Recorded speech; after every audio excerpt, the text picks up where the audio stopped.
Dans cette partie du cours, on va voir la précision d'un système. Cette précision est une qualité des systèmes asservis.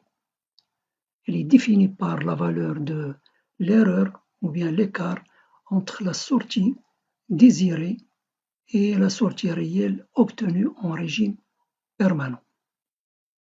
Alors, un système asservi, on peut le représenter en général par ce schéma bloc où H de P représente le système asservi, Y de T c'est sa sortie, la référence ou la consigne c'est E de T, le bloc C de P le représente le correcteur, K de P il représente un bloc qui peut être un capteur ou un adaptateur qui permet d'adapter le signal à l'entrée et le signal à la sortie. Par exemple, supposons qu'on s'intéresse à la régulation de la température à l'intérieur d'un réfrigérateur. Alors ce signal, il doit être transformé ou bien traduit en signal électrique, soit un courant ou bien une tension pour pouvoir le comparer avec cette consigne qui normalement c'est une tension ou un courant. Ici, on a représenté la perturbation qui affecte le système. Alors, en régime permanent, normalement, la sortie Y de T, il doit suivre E de T. Alors, lorsqu'il suit le col point par point, epsilon de T ou bien l'erreur, elle sera nulle. Mais lorsque Y de T, il suit E de T, mais avec un décalage, donc on essaie de bien choisir le correcteur de telle manière à ramener cette erreur à zéro pour avoir une bonne précision. Alors on peut écrire cette erreur, epsilon, c'est la différence entre E de T, Y de T, et on prend la limite lorsque t tend vers l'infini parce qu'on s'intéresse à la précision en régime permanent. Alors ici on a une différence. Alors si E de T elle est en volts, donc on va avoir cette différence en volts, par conséquent l'erreur sera en volts. Mais si on veut une erreur sans unité et exprimée en pourcentage, on divise par E de T, par le signal de consigne. Bien sûr, pour avoir cette relation, il faut supposer que K de P est égal à 1. Or, K de P, on peut le choisir. Donc, on peut le choisir de telle manière à ce que la fonction de transfert en régime permanent soit égale à 1. Alors, lorsque cette consigne ou référence varie en échelon, on parle d'erreur de position ou erreur statique. Dans le cas où E de T, ou bien ce signal de référence, il varie suivant une rampe, on parle d'erreur de vitesse ou de traînage. C'est la même chose pour le signal de perturbation B de T. Alors on peut avoir, si vous voulez, ce cas de figure. Ici, donc on a un système où la consigne ou bien la référence est un échelon.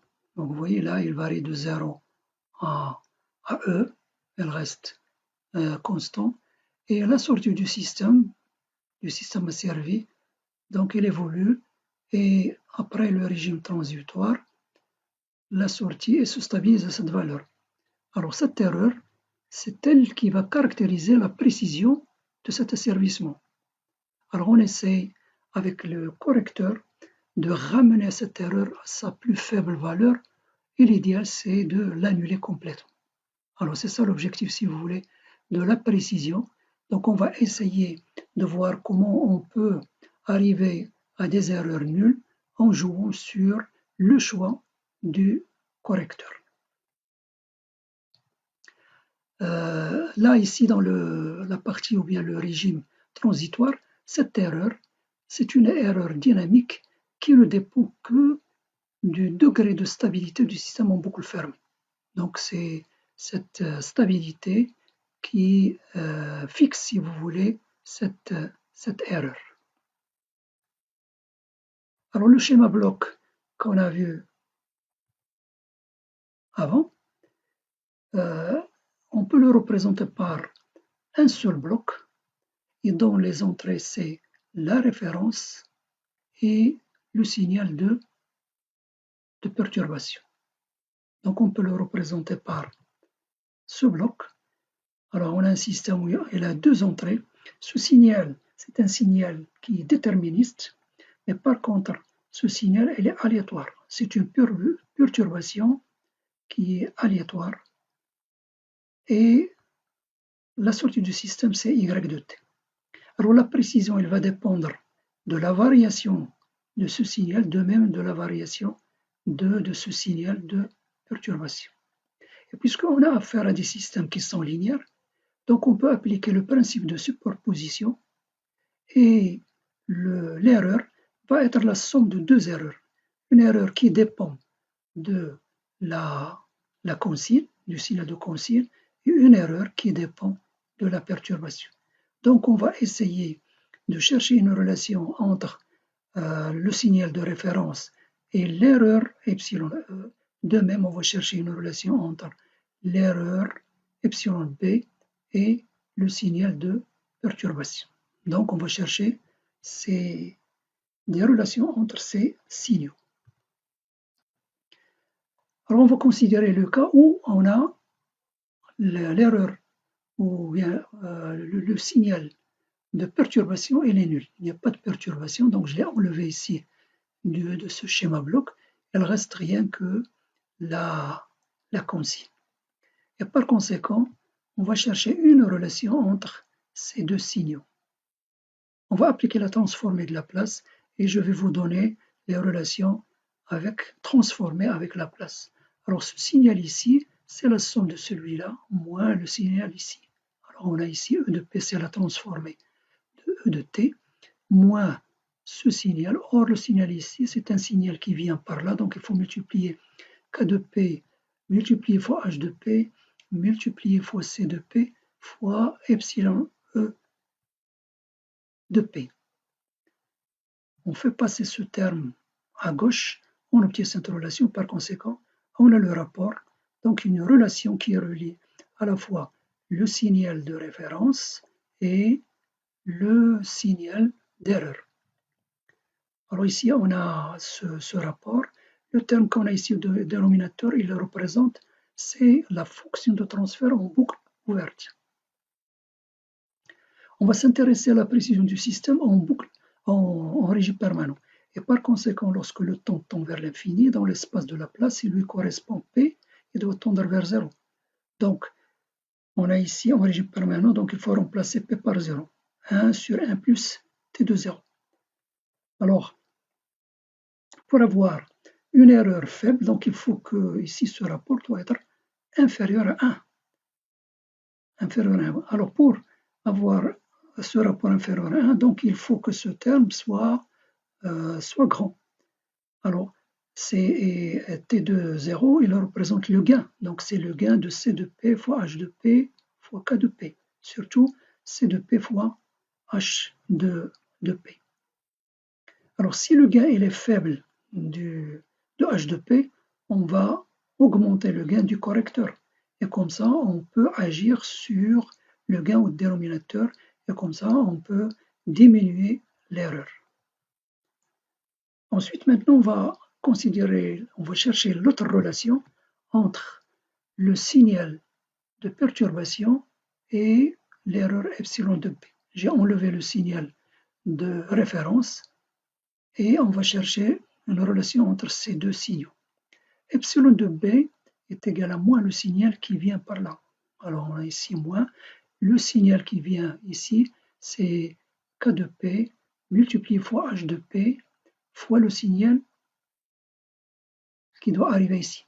Le signal ici, c'est la somme de B de T plus le signal qui arrive par là. Donc ici, on a B de P plus le signal qui dépend de epsilon de P transformé par Laplace. Alors le terme où il y a epsilon de P, on va le faire passer à gauche et par conséquent, voilà cette relation. On obtient le rapport. Et voilà, donc on a un numérateur sur un dénominateur. Alors de la même manière, puisqu'on ne peut pas modifier H de P ni K de P, donc on va agir sur le correcteur, on va le choisir de telle manière à ce que le rapport il doit être inférieur à 1. Donc c'est ça ce qu'on va voir par la suite. Alors on va étudier cette précision dans différents cas. C'est l'objet de la suite de ce cours. Alors, pour généraliser et donner un résultat qui est général, on va réécrire la fonction de transfert en boucle ouverte sous cette forme. On va faire apparaître ce qu'on appelle la classe du système. Alors ici, vous avez P à la puissance, donc ce dénominateur est là comme racine. P est égal à 0, c'est une racine à l'origine, c'est un pôle à l'origine, c'est un intégrateur. Alors le alpha, il prend des valeurs 0, 1, des valeurs entières. Donc lorsqu'on a ici alpha est égal à 0, on dit que c'est la classe du système, c'est classe 0, 1, c'est classe 1, ainsi de suite. Alors comme exemple, si on a un système dont la fonction de transfert en boucle ouverte, elle est donnée sous cette forme, c'est un système du premier ordre. Là, c'est le gain du système en boucle ouverte. Là, c'est la constante de temps. Donc, je peux l'écrire sous cette forme. Donc, on voit que ce système, c'est un système de classe 0. Un autre système, un système d'ordre 2. Alors, on a ici le gain. Là, vous avez la constante de temps. Et ici, on peut mettre P en facteur. Donc, c'est une racine du dénominateur. Alors ici, c'est un système de classe 1. Donc, on va utiliser cette écriture, si vous voulez, pour la fonction transfert en boucle ouverte pour étudier cette précision en régime permanent. Alors, on va choisir un bloc K de P tel qu'il soit fini lorsque t tend vers l'infini. Ça veut dire lorsque P tend vers 0. Alors, on va étudier maintenant le cas où on a un signal de référence qui varie en échelon. Alors, on va chercher l'erreur de position. Cette erreur, on va la noter epsilon. C'est la limite de l'erreur l'epsilon E lorsque t tend vers l'infini. Or, en utilisant le théorème de la valeur finale qu'on a vu avant, on peut le relier à la transformée de la place de ce signal. Alors, vous avez ici P fois epsilon de E. Alors, ce epsilon de E, donc, on va le remplacer par l'expression qu'on a déjà vue, cette expression, celle-là. 1 sur 1 plus T de P. Alors, epsilon de E, il sera donc, je multiplie E de P ici. Or, E de P, c'est la transformée du signal. Donc, il sera égal à E0 sur P. Alors, on va voir ici E0. Et là, on va diviser par P. Et on remplace T de P par l'expression qu'on a vue avant. Finalement, on va avoir cette expression. Donc, on a ici E0 sur P. P avec P, ils vont se simplifier. Et on a ce terme. Alors là, lorsque P tend vers 0, ici, les termes en P, ils sont négligeables devant 1. De même ici, le dénominateur, donc ce terme sera égal à F. Par conséquent, il me reste 1 plus A sur P alpha. Le voilà. Je vais mettre au même dénominateur et je vais faire basculer ce terme au numérateur. Et voilà l'expression qui nous donne l'erreur de position. Alors, on va l'étudier pour différentes classes de systèmes. Alors, lorsqu'on a un système de classe 0, alors l'erreur sera une erreur constante. Donc, c'est E0 sur 1 plus A.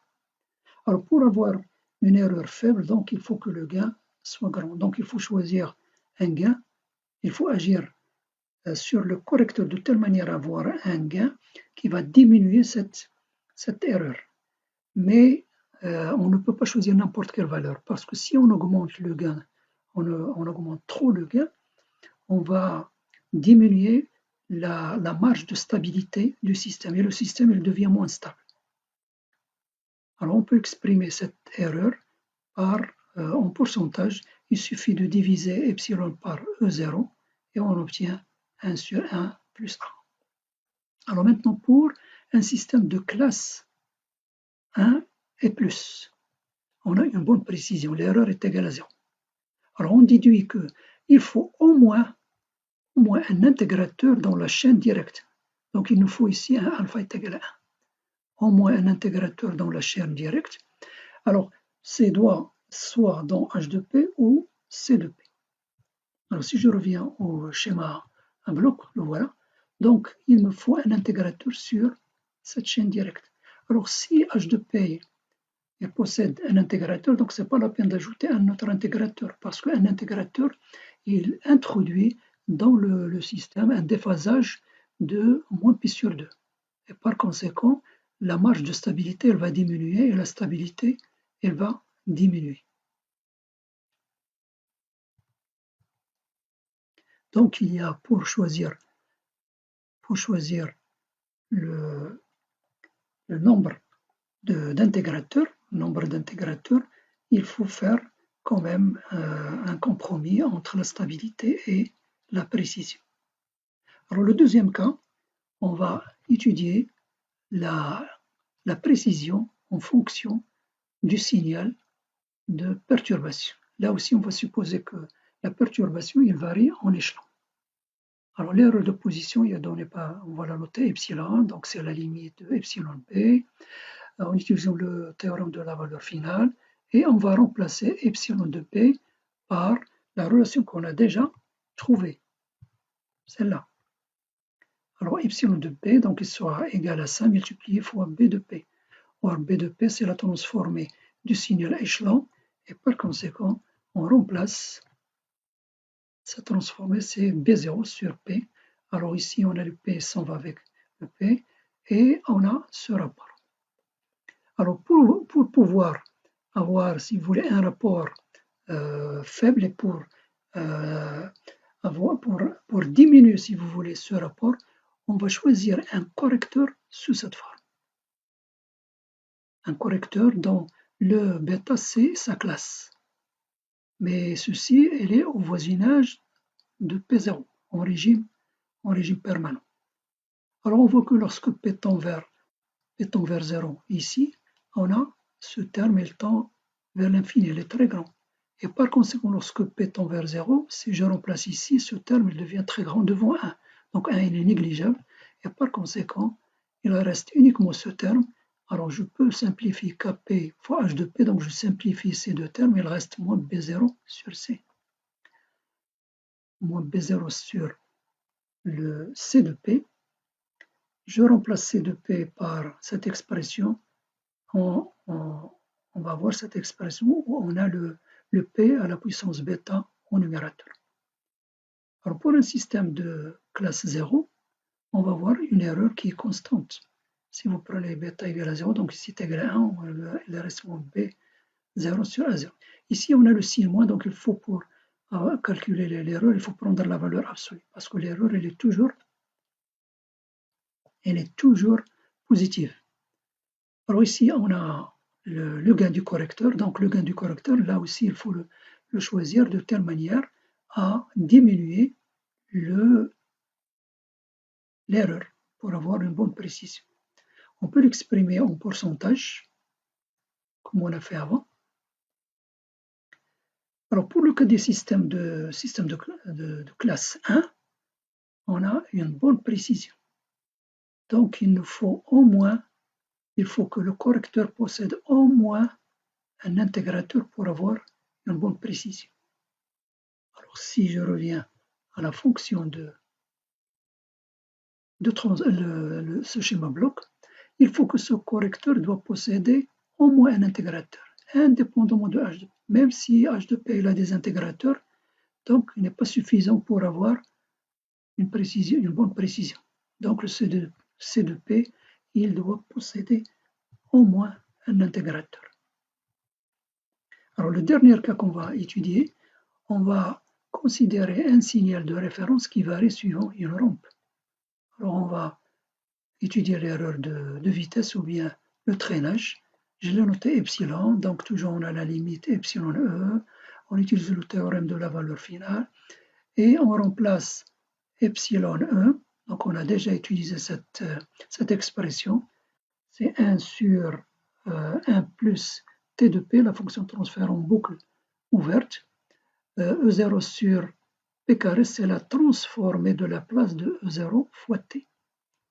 Alors ici, on a p, si on simplifie avec p, il nous reste un p ici. Lorsque p tend vers 0, ces termes sont négligeables et par conséquent, il me reste ce terme, entre parenthèses, fois p.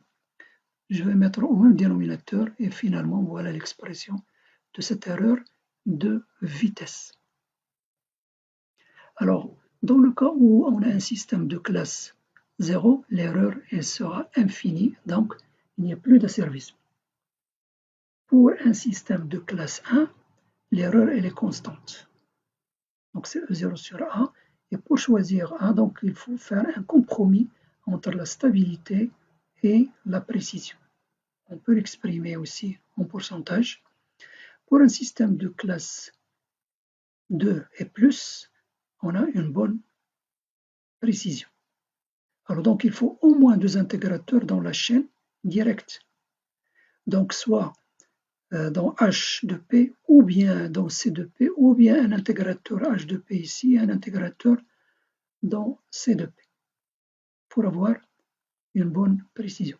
Voilà donc avec ça, on joue sur le correcteur, on peut améliorer la précision, mais il y a un compromis qu'il faut faire avec la stabilité du système.